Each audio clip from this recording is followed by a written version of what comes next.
अहिल्यानगर महानगरपालिकेत प्रभाग रचनेत राजकीय हस्तक्षेप होऊ नये याकरिता जिल्हाधिकाऱ्यांना महाविकास आघाडीच्या शिष्टमंडळाने निवेदन दिलंय।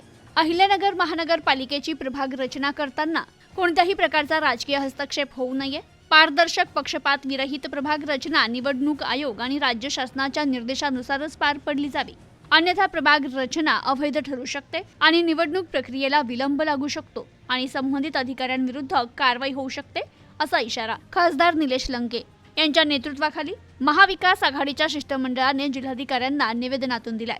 यावेळी माजी महापौर अभिषेक कळमकर, दीप चव्हाण, ठाकरे गटाचे गिरीश जाधव, युवा सेनेचे विक्रम राठोड, योगीराज गाडे, काँग्रेसच्या नलिनी गायकवाड आदींच्या शिष्टमंडळाने जिल्हाधिकाऱ्यांना निवेदन दिलंय।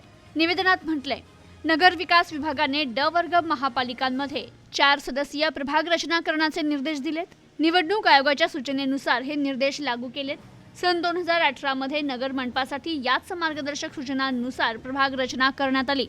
सन 2011 ची जनगणना भौगोलिक सलगता, प्रभागाची सरासरी लोकसंख्या 10% मर्यादित ठेवून रचना करण्यात आली होती।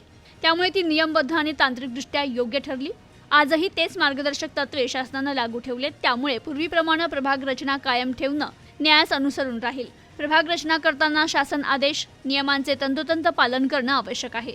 भौगोलिक सलगता, नैसर्गिक मर्यादा याचा विचार होणं बंधनकारक आहे। तसेच कोणत्याही प्रगणक गटाची फोड टाळण्यात यावी। प्रभागांचे आरक्षण, सदस्य संख्या त्याचे गुणोत्तरही शासनाच्या मार्गदर्शक तत्वानुसार निश्चित करावे, अन्यथा संबंधित अधिकाऱ्यांविरुद्ध शिस्तभंग आणि प्रशासकीय कारवाई होऊ शकते। प्रभाग रचनेतील पक्षपातीपणा टाळावा अशी मागणी निवेदनातून करण्यात आली आहे। Bureau report, news today 24, Ahilyanagar.